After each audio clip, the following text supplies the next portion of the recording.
One of the most critical areas of concern are the sheltered mangroves. These are the back bays. These areas typically have low oxygen concentrations already because there's not a lot of wave action. The only real source of oxygenated water is through tidal flux. So they're already low oxygen environments. If oil gets in there, what's going to happen is that's food for these bacteria and these microbes that can decay or break oil down. As their populations grow, the oxygen level is going to crash, and it's going to create a dead zone that's going to kill fish, invertebrates, plants, even the bacteria themselves. And the only thing that will live after that, once the oxygen is gone, are these things called anaerobic bacteria. These are bacteria that, if you've ever stepped in mud and smelled that hydrogen sulfide, these are those same type of bacteria that grow in the dead zone. So it's critical that we don't let the oil get back in there. One way to potentially maybe keep the oil from getting in there is to provide an air bubble curtain, like you see I kind of have drawn here. This is a very rough sketch. I'm thinking more maybe you want to have it in a semicircle type of thing, but the idea is the air bubbles will not only oxygenate the water, but we can deflect the oil, as you see this path, over towards the exposed mangrove. The front exposed mangrove, the part that's exposed to the waves and stuff lapping up on their roots, it gets a lot of oxygen, and it allows the bacteria to survive and break down the oil faster, so they're not as critical as the sheltered part. So if we can deflect the oil to this less critical area, we can also put these things called microhabitats. Microhabitats, which you see here, can be seeded with things that feed on bacteria. So we're talking sea squirts, sponges, mussels, oysters, those types of things. These critters can actually feed on the bacteria that are feeding on the oil. So basically what you're doing is you're creating an oil filter, a biological oil filter. You deflect the oil to a less critical area, then you put these microhabitats close by, and they're seeded with babies.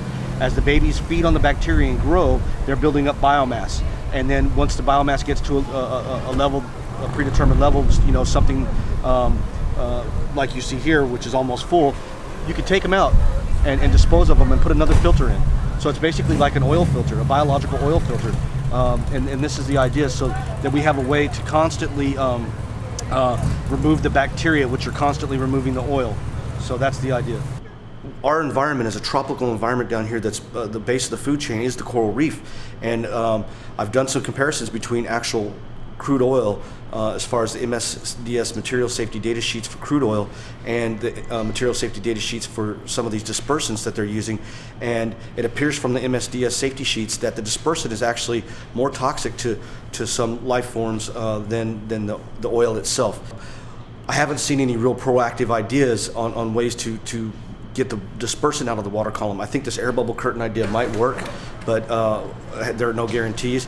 But what I think we need to do is we need to get out there. We need to go out into the loop current, and we need to find out where the oil is, where the dispersants are. There are very, very simple hydrocarbon tests that you can do, that you can take out, simple titrations to test where it is. We shouldn't wait until the tar balls start washing up on the beach in order to start training people and start mobilizing forces and things like that. I think we need to get out there. We need to be aggressive. And according to Patrick DeQuatro, what I heard is they're doing that. And I hope that is actually occurring, because I am, if that's the case, then I'm very optimistic that we'll have the earliest warning of an impending impact on the Keys. We're a community full of really bright people that are used to dealing with disaster on a seasonal level, and people have ideas and want to share.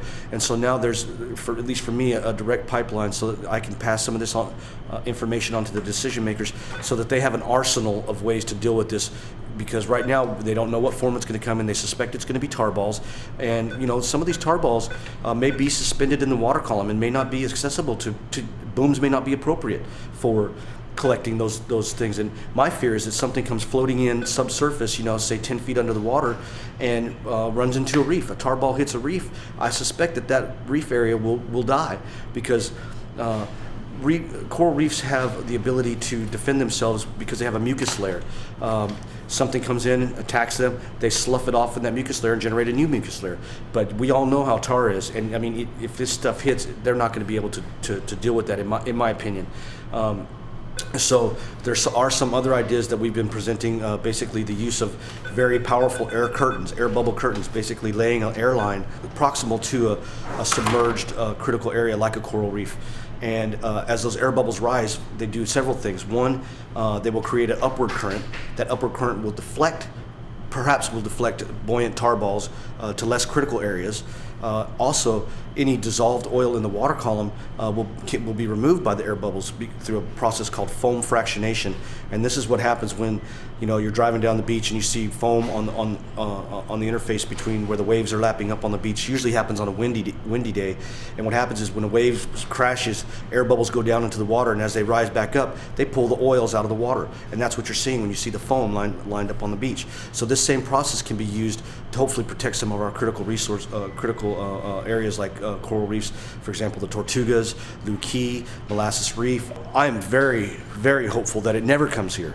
But again, you must prepare, and some of these ideas take a while to get the equipment necessary to deploy them. So what you're seeing now is we still have time, and you're seeing a very reactive unified command, in my opinion, down here in Key West. I can't speak for the rest of Florida, but I can say down here in Key West and in Monroe County, our unified command is very active, very rapid, and they share information, which is something we've been desperately needing and wanting. We're looking at 2 aquariums full of bay water, okay? And then they're putting in one of these microhabitats, and 35 minutes later, look how much it's cleaned up. It's removed all the bacteria, all the phytoplankton, all the suspended organisms in the water column because they're filter feeders. So the idea is that these bacteria are decaying the oil.